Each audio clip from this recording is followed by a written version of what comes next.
Bonjour à tous, c'est Gorgul, il est 9h40 du matin et j'attaque une vidéo avec un peu de retard. D'ailleurs j'ai pris du retard pour tout, même pour regarder les vidéos des autres youtubeurs. Donc j'essaie de rattraper ça aujourd'hui et de laisser quelques commentaires. Donc on parle souvent des bonnes affaires ou des affaires qu'on fait. Mais en tout cas pour ma part il m'arrive de me précipiter un petit peu des fois et de faire malheureusement des affaires un petit peu moins bonnes que d'habitude. Et je vais vous en présenter une aujourd'hui avec un lot que j'aurais aimé avoir à un meilleur prix. Mais juste avant ça, je vais juste vous présenter rapidement le contenu du coffret que j'ai acheté pendant les soldes de DC Comics. Donc j'avais acheté 17 euros parce qu'on me l'a demandé, donc je le fais rapidement. Donc nous avons Superman, Batman, Ennemi public. Superman et Batman, Apocalypse. Ensuite, Batman et Red Hood. Alors Red Hood, je le connais pas, sous le masque rouge. Superman contre l'élite. La Ligue des Justiciers, échec.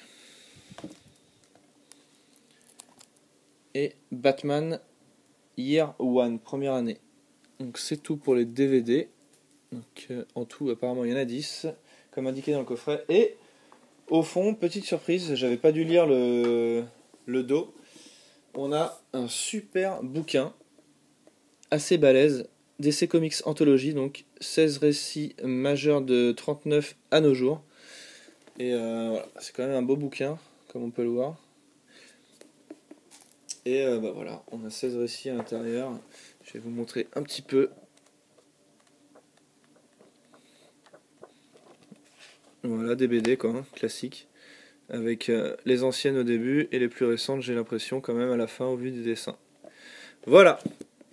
Donc ça, c'est la bonne surprise, quand même, en l'ouvrant. Un beau bouquin. Voilà, donc je vais commencer tout de suite par vous présenter ce lot qui m'est resté un petit peu en travers. Bon, c'est pas méchant, mais en fait, je le suivais sur le site d'enchères. Et je pensais pouvoir aller chercher sur place et malheureusement la personne n'a pas voulu. Et donc j'ai dû payer 10 euros en plus de frais de port. Voilà, donc j'étais un petit peu déçu, mais bon, au final je suis quand même content. Donc je vous le présente rapidement avec, premièrement, une PS1 HS. Donc je ne l'ai pas testé, hein. Bon, s'il met HS, je suppose que lui a essayé de la tester sous tous les angles. Donc une PS1 HS avec son petit lot de manettes, donc c'est pas très intéressant. Voilà, une manette là, rien d'officiel en tout cas. Et en plus je sais pas si elle fonctionne. Une autre ici. Donc après on a l'alim, putain j'ai du mal à parler ce matin. L'alimentation, le câble RCA Péritel d'origine quand même. Une petite carte mémoire officielle. Ensuite, donc c'est pas pour ça que j'ai pris le lot hein, pour l'instant. Ensuite, on avait PES10 sur PS3 qui m'intéressait pas du tout. On avait quoi qui m'intéressait pas du tout mon Theme Park World complet sur PS2 que j'avais déjà. Ensuite, 3 CD, 2 CD de démo et le CD PS1 de musique, un jeu qui m'intéresse pas du tout. D'ailleurs, j'ai rien compris, c'est pour les musicos, je pense, et les DJ en herbe. Shérif Fais-moi peur avec une boîte simple reconditionnée en fait que j'ai déjà, donc ça m'intéressait pas. Formula One 2001, Motor Racer, The Next Tetris, Medal of Honor en version Platinum que j'ai toujours pas en première édition, donc je l'ai pas rentré dans la collection encore. Voilà. Ensuite on avait sur PSP World Tour Soccer Match, un jeu d'avion de chasse. C'est une jaquette qui n'est pas d'origine en plus, c'est une jaquette imprimée. Et à la limite, ça peut être pas mal, un film sur PSP avec un UMD, hein, c'est des formats de films qu'on verra plus, je pense, donc c'est toujours sympa. D'ailleurs, je vais m'en recommander des films sur PSP. Voilà, alors en gros, là je vous ai montré tout ce qui m'intéressait pas trop. Ah si, j'ai aussi ça. Bon, il y avait un petit sac Final Fantasy 13-2 avec pas mal de petites goodies à l'intérieur. Qu'est-ce qu'il y avait? Hop. Alors, on avait quand même un petit casque Sony PSP officiel. Voilà. Je sais pas s'il fonctionne, j'ai pas testé. Oups. Ensuite, des autocollants. Qu'est-ce que c'est ça? Des autocollants. Bon, c'est pas intéressant du tout. Il y avait une batterie pour PSP, des petits bracelets, un petit pins. C'est quoi ça? Exploder, je connais pas. Qu'est-ce qu'on avait ici aussi?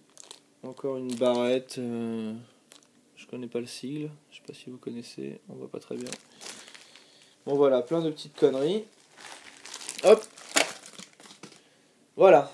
Ensuite, les choses à peu près intéressantes du lot. Et encore. Le making of de Alone in the Dark. Hop. Ensuite, un jeu PS3, mais celui-ci est en version Jap, je pense, donc je ne pourrais pas le lire à mon avis. Donc c'est Record of Aragest War. Alors je connais pas du tout. Agarest War, excusez-moi. Voilà, il est complet, mais je connais pas du tout. Je pense pas que ce soit un jeu qui soit sorti en Europe. Peut-être que si. Il faudra que je me renseigne. Bon. Donc là, il y a pas mal de choses pas très intéressantes, je vous avoue. Pourquoi j'ai pris ce lot? Donc, on avait, donc ça c'est pareil, j'avais pas trop regardé, un jeu Jap d'une compilation de jeux Namco. Voilà, donc je pourrais pas y jouer, je pense. Faudra que je regarde si j'ai une PlayStation craquée qui traîne. Hop. Celui-ci, je l'avais pas vu non plus, par contre, je suis content quand même de l'avoir. Parasite Eve 1, je pense. Donc, c'est un jeu Jap. Et alors, c'est une boîte, je connaissais pas ces boîtes-là, ça doit être les grosses boîtes japonaises. Ceux qui connaissent, éclairez-moi dans les commentaires. Donc les CD sont très classe, par contre. Voilà. Il y a la notice. Hop. Et le deuxième CD ici. Donc je pense que c'est le 1, c'est pas écrit 2, donc voilà, j'espère que c'est le 1 et que c'est pas le même que le 2 en Europe, parce que je sais que des fois entre japonais et européens, les versions, que ce soit le premier ou la deuxième, des fois ça varie, donc on sait jamais très bien lesquels c'est. Voilà pourquoi ce lot m'intéressait à la base. Battle Arena Toshinden 1 complet. Depuis le temps que je le cherche, j'ai du mal à le trouver honnêtement. Voilà, c'était mon tout premier jeu de PS1 et je l'ai enfin. Voilà. En plus la boîte est... Non, j'ai parlé trop vite. Mais bon, l'arrière ça se trouve facilement, donc c'est cool. Voilà. Hop. Et ensuite on avait... donc je me souviens plus si j'avais le 3 ou le 2 en version Steelbook. Boîte métal, j'ai pas vérifié, évidemment, c'est le 3 que j'avais déjà, donc c'est pas grave, ça me le fait en double, tant pis, hein, je le revendrai ou je le échangerai contre le 2. Et en plus, dans ce lot, il y en avait deux. Voilà, tant pis, je l'avais déjà. Tant pis pour moi, j'ai qu'à faire attention. Et on avait aussi le Steelbook de Final Fantasy XII, le Steelbook américain, si je me trompe pas. Voilà pour le lot. Donc, j'ai même pas envie de vous dire le prix. Alors, à la base, ce lot était à 33€. Donc, 33€, ça aurait été correct pour tout ce qu'il y a dedans, même si c'est pas super intéressant. Il y a quand même des choses sympas. Mais au final, vu que j'ai payé les frais de port, ça m'est revenu à 43€. Donc, voilà, on peut pas dire que ce soit une affaire. Mais bon, ça arrive. Voilà, ça arrive quand on se précipite, on fait pas attention. Et ça arrive de pas faire de superbes affaires. Mais c'est pas tous les jours, heureusement. Donc je continue avec un petit jeu PS1 que je n'avais pas à 3€. Motorhead, complet. Nickel. Avec la notice, le CD, et etc. etc. Hop. Un jeu que je ne connais pas, hein, mais qui doit pas être très connu. Hein. Voilà. Hop. Ensuite, pour tous ceux qui ont un Mega CD ou une Mega Drive 2, voilà ce que j'ai acheté sur le site d'enchères. Un câble, pour remplacer le câble Péritel qui souvent, donc c'est pas trop gênant je crois pour la Mega Drive, mais quand vous utilisez le Mega CD avec, en tout cas pour les deux derniers que j'avais chopé sur le site de petites annonces, avec la Péritel d'origine, c'était horrible. Il y avait un espèce de bruit parasite par-dessus, et en plus des stries sur l'écran. Et voilà, avec un câble tout neuf, générique, et ben il n'y a plus rien, il n'y a plus de bruit et il n'y a plus de stries sur l'écran, c'est nickel. Donc tous ceux qui ont un vieux Mega CD2 et qui sont pas contents du son, etc., je vous conseille pardon, d'acheter ce câble. Je l'ai payé 6 euros, frais de port compris, donc c'est vraiment pas cher. Ensuite, qu'est-ce qu'on a? Comme j'ai une console portable, bah d'ailleurs j'avais mis tous les jeux derrière, mais maintenant tout est caché. Allez, je vais quand même enlever celui-là. Qu'est-ce qu'on voit? Mario Kart 7, auquel j'arrête pas de jouer, je m'éclate en ce moment. Le Zelda que j'ai commencé, qui je dois continuer ce soir, qui est génial. Et le Assassin's Creed 4 que j'ai toujours pas fini. J'avance tranquillement. Il est assez long en fait, surtout si on fait les missions annexes. Et puis j'ai commencé le Docteur Layton, l'étrange village, donc le professeur Layton, pardon, l'étrange village, le premier volet. C'est un super jeu, mais encore faut-il aimer les jeux d'énigmes. Voilà, ça c'était pour la parenthèse des jeux auxquels je joue en ce moment. Je me suis acheté donc, comme je parle de console portable, maintenant que je joue à la console portable, je me suis pris le petit Zelda Phantom Hourglass. Voilà, pour compléter la collection des Zelda et pour y jouer, bien sûr, plus tard. Et j'ai bientôt fini.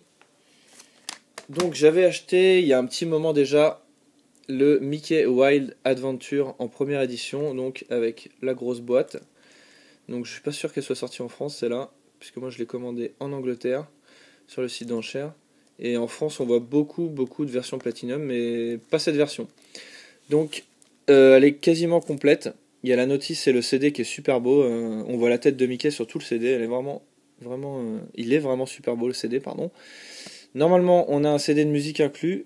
Et je l'ai pas trouvé, enfin je l'avais pas moi dans celle-là. Je l'ai payé 12 ou 15 euros sur le site d'enchères, frais de port compris, sans le CD. Sachant qu'en achat immédiat, franchement, il tourne à 30-40 euros. Hop, bon, il va pas tenir. Et donc, ça m'embêtait de pas avoir le CD. Le CD qui s'appelle Mickey Unwrapped. Donc, j'ai tapé sur le site d'enchères Mickey Unwrapped dans les CD de musique. Et j'ai pas trouvé celui de PlayStation en loose qui est de couleur rouge. Mais j'ai trouvé directement le CD avec sa boîte d'origine. Donc Mickey Unwrapped. Donc je pense que c'est le même. Après, c'est pas le même au niveau physique. Hein. Celui-ci est gris-bleu. Mais voilà. Ça me permet de l'avoir complet puisque le CD en loose de musique, à moins de racheter tout le jeu complet 30 ou 40 euros, je ne le trouverai pas. Donc j'avais envie de le compléter. Donc je l'ai quand même payé 9,50 € je crois, frais de port compris. Voilà, c'est pas donné. Mais j'avais envie de le compléter. Voilà, après c'est mon problème. Et je finis par un jeu de 64. Ridge Racer 64. Voilà, donc je l'avais déjà, mais il me manquait la notice, que j'ai quand même acheté 9 euros. Donc c'est pareil, c'est pas donné pour une notice, mais je pensais que ce jeu cotait pas du tout, et en fait il cote quand même un petit peu. Donc voilà, c'est pas grave, j'ai payé la notice 9 euros, et j'ai pu le compléter, et il va rentrer dans la collection incessamment sous peu. Voilà, c'est fini pour les achats de la semaine. Il y avait aussi une console, mais je vous la présenterai sûrement à la fin de la semaine, puisque ça faisait beaucoup. Donc voilà, je vous souhaite à tous et à toutes une bonne journée, et je vous dis à la prochaine. Salut tout le monde.